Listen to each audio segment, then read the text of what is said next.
এখানে কুসুম এলে হাতে নাতে আজ দুজনকে ধরবো।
মীরার নজরকে ফাঁকি দিয়ে আজ এখানে মিট করার প্ল্যান করে তোমরা খুব বড় ভুল করেছো কিশোর।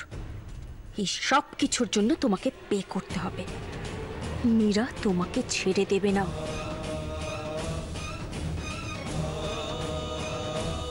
এখানে তোমাকে বাঁচানোর জন্য এখন আর পিমনি, মা, বাবা কেউ নেই।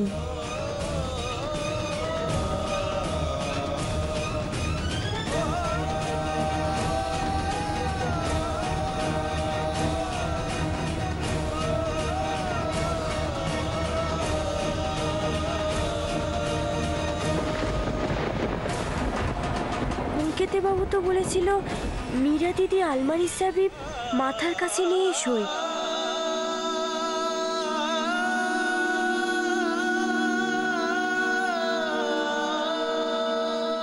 কিন্তু এখানে তো কোথাও দেখতে পাচ্ছি না।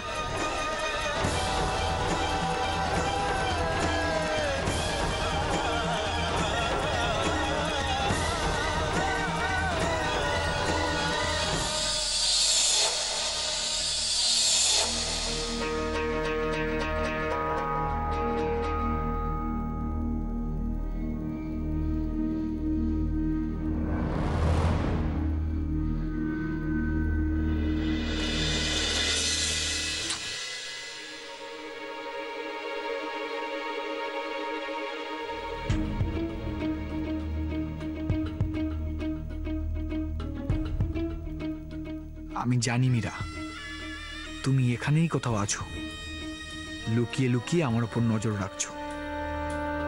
কিন্তু আজ আমাকে যে করেই হোক তোমাকে বোকা বানিয়ে এখানে আটকে রাখতে হবে। এবার পালা তোমার।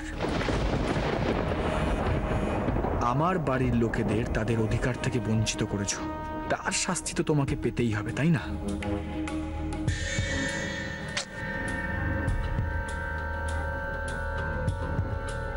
কি ভাবছো তুমি আমি রায়ের জন্য এখানে অপেক্ষা করছি? মীরা, তোমাকে বোকা বানানোই তো আমার উদ্দেশ্য। আজ তোমার মতো একটা ডেঞ্জারাস মেয়েকে চ্যালেঞ্জ জানিয়ে ও যেভাবে আমার বাড়ির লোকের কথা ভাবছে, তাদের উপকার করার চেষ্টা করছে, তাতেই তো প্রমাণ হয় আমি রাইকে ভালোবেসে কোনো ভুল করিনি। এবারের যোগ্য বউ রাই, আর ও নিজেও সেটা দেখিয়ে দেবে।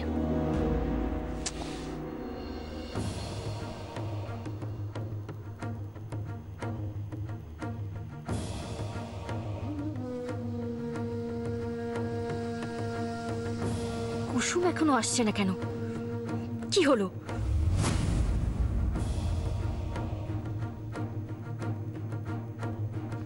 এবার সত্যি টেনশন হচ্ছে। রাই এতক্ষণে চাবিটা খুঁজে পেয়েছে তো?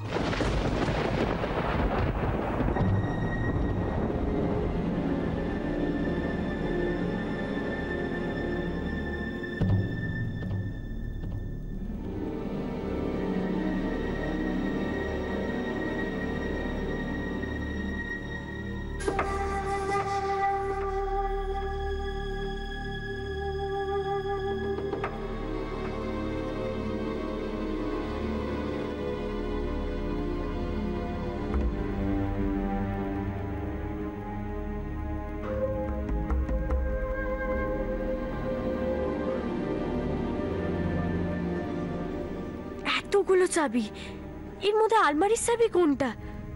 সব কটা লাগিয়েই দেখতে হবে, কিন্তু এত সময় তো নেই।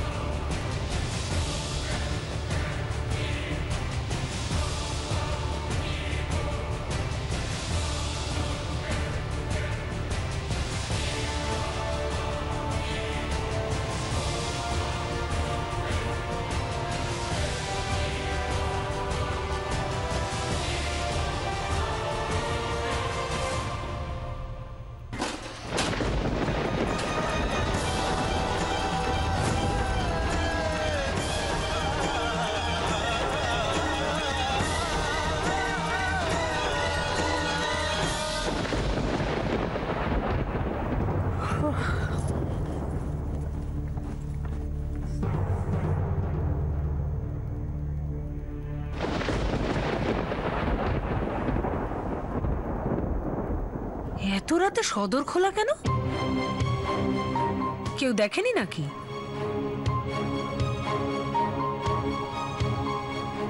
কুসুম কি আবার পালিয়েছে? বাবা, আমি তখনই জানতাম মীরার অত্যাচার সহ্য করে থাকাটা কি চারটিখানি কথা। কিন্তু এত সহজে পালিয়ে যাওয়ার মেয়ে তো না, না, ব্যাপারটা দেখতে হচ্ছে।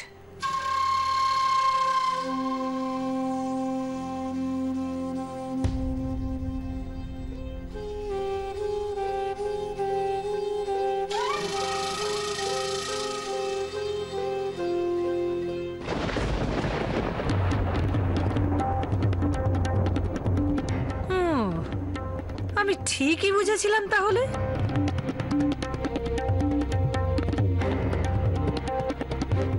ওই মেয়ে পালিয়েছে, তা ঘটা করে থাকারই বা কি ছিল কে জানে। আমি এই বাড়ির লোকের ভাবগতিক বুঝি না বাবা।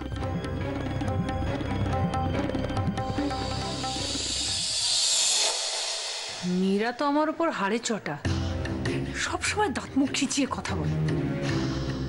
আচ্ছা, এই খবরটা দিয়ে তুষ্ট করতে পারলে তো আখের লাভ আমারই হবে। যাই, চেষ্টা করে দেখি, যদি মীরা দেবী সন্তুষ্ট হন।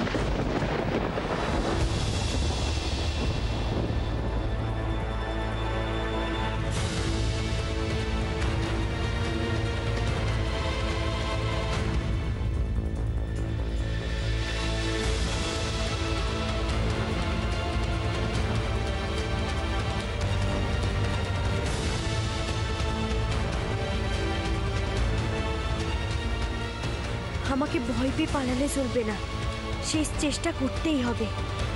আমি জানি দলিলটা আলমারিতেই আছে। বৃন্দা, বৃন্দা, বৃন্দা ওঠো। এ বৃন্দা,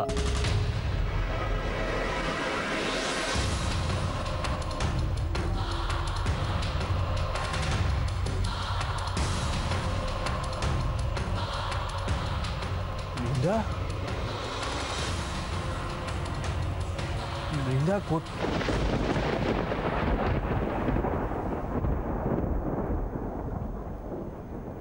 এ কি?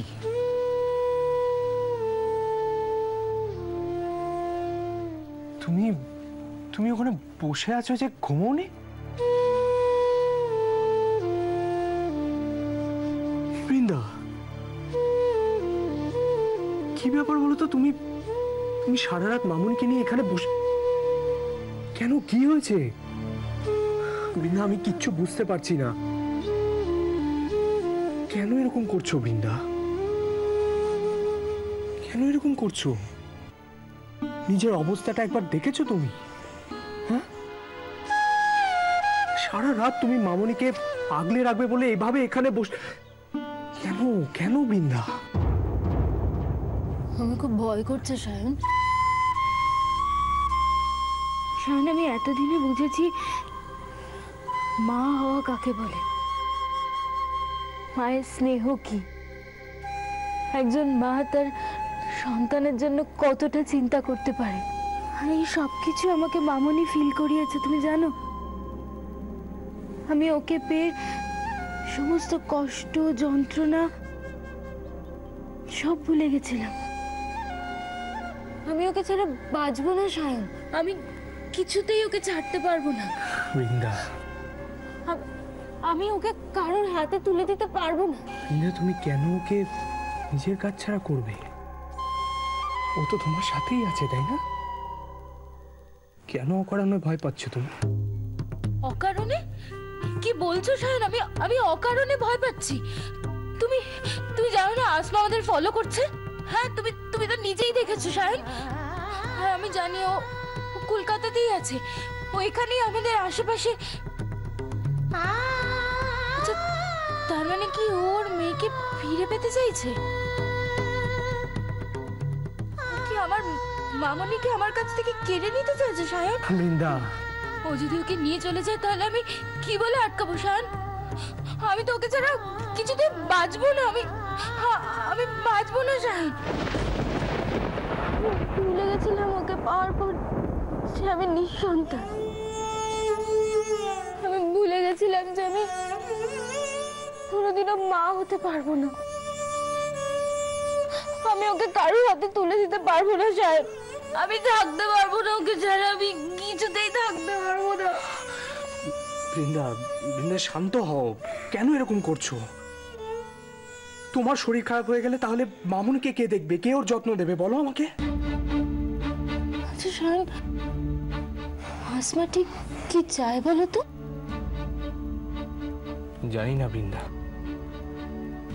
তবে এইটুকু জানি যে ও তোমার কাছ থেকে মামুনিকে কেড়ে নেওয়ার জন্য আমাদের ফলো করছে না। যদি তাই হতো তাহলে এতদিনে ও নিশ্চয়ই মামুনিকে তোমার কাছ থেকে নিয়ে যেত বৃন্দা। হয়তো এখন তাই চাইছে, আমাদের খোঁজ পায়নি বলে হয়তো ও এখানে এসে উঠতে পারেনি। শায়ন, তুমি এতটা নিশ্চিন্ত থেকো না। তুমি বুঝতে পারছো তো ওকে ছাড়া তো আমি বাঁচবো না। বলো, তুমি এতটা নিশ্চিন্ত থেকো না, তাই না? বৃন্দা, শোনো, আমাকে বিশ্বাস করো তো? হ্যাঁ, আমি তোমাকে বলছি, আমরা যেখানে আছি এই জায়গাটা তোমার আর মামুনির জন্য একদম সেফ। তোমাকে কিচ্ছু চিন্তা করতে হবে না। জানো তো বৃন্দা, আমার মনে হয় আমাদের কোথাও ভুল হচ্ছে। আসমার অন্য কোনো উদ্দেশ্য আছে। হয়তো মামুনিকে একবার চোখের দেখা দেখতে চাইছে। হাজার হলেও মা তো, তাই না? আর তুমি এসব ভেবে কেন নিজের শরীরটা খারাপ করছো?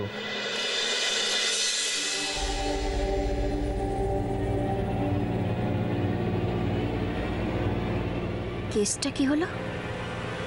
এতক্ষণ হয়ে গেল, এখনো কুসুমের দেখা নেই কেন? কিশোরকে তখন থেকে দেখছি পায়চারি করে করে পায়ে ব্যথা করে ফেললো। এবার তো তার এসে পড়ার কথা। উফ, আর কতক্ষণ অপেক্ষা করব? সে কখন থেকে দাঁড়িয়ে আছি।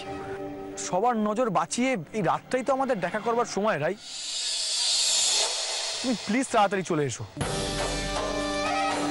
তুমি কি ঘুমিয়ে পড়লে রাই?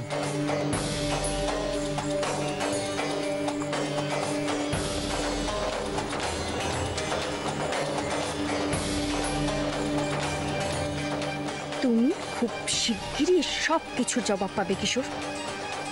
আমাকে বিট্রে করার রেজাল্ট কি হতে পারে তোমার কোনো ধারণাই নেই। আমি এখানেই আছি, শুধু কুসুমের একবার তোমার মুখোমুখি হওয়ার অপেক্ষা।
অন্ধকারে তো কিছুই বুঝতে পারছি না, কোনটা দরকারি আর কোনটা নয়।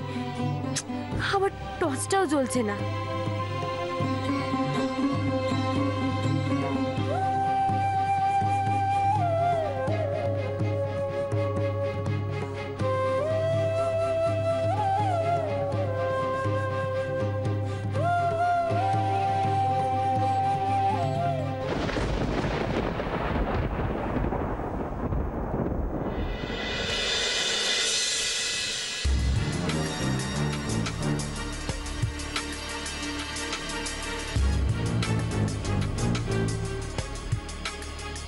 দূর, এদিকে তো মশাই কামড়ে আমাকে শেষ করে দিচ্ছে।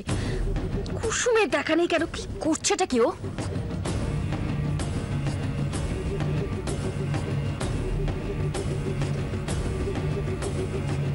বাহ, কি সুন্দর রাত। তাই তুমি তাড়াতাড়ি চলে এসো প্লিজ। আজ আমরা সারা রাত গল্প করব, কেউ বাধা দেওয়ার নেই আমাদের।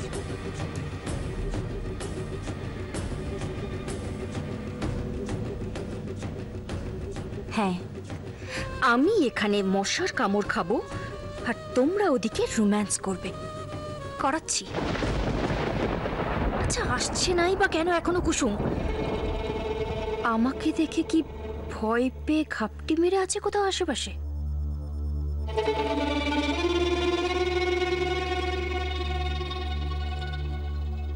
বুঝেছি, ভাবছে আমি চলে গেলেই ও এখানে এসে কিশোরের সাথে দেখা করবে। হাহ, সেগুড়ে বালি। তুই একবার বেরো, আজ একেবারে দুটোকে হাতে নাতে ধরবো। না না, এখান থেকে একটু সরে গিয়ে বরং ওদেরকে সুযোগ করে দিই।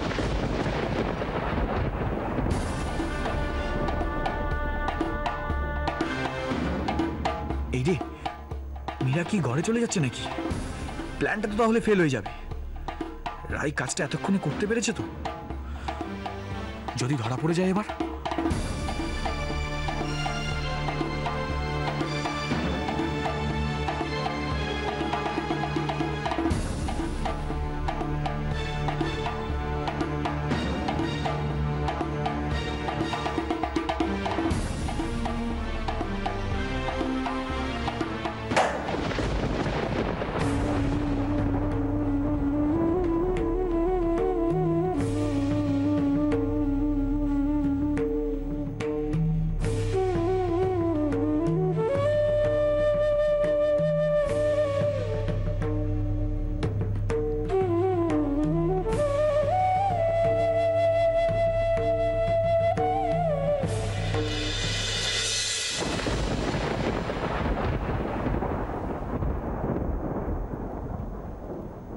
এ কি কাকিমণি, তুমি এত রাত্রিরে এখানে কি করছো?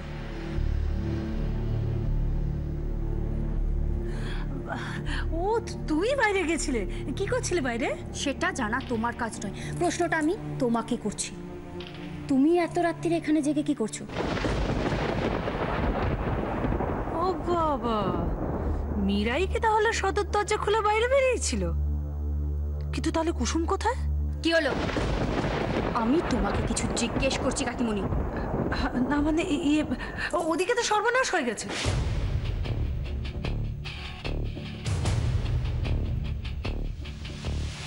মানে? সেটাই তো বলতে তোমার কাছে আসছিলাম। আমি জল খেতে উঠে দেখি যে সদর দরজাটা হাট করে খোলা। তা আমার সন্দেহ হয়েছে আমি কুসুমের ঘরে গেছি, গিয়ে দেখি কুসুম ঘরে নেই। তাই ভাবলাম পালিয়েছে। কি কাণ্ড বলো তো।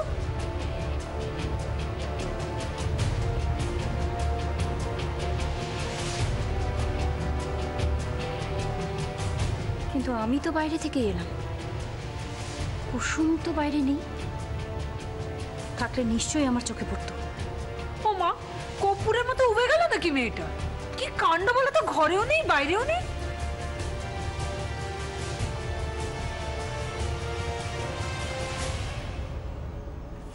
বুঝেছি।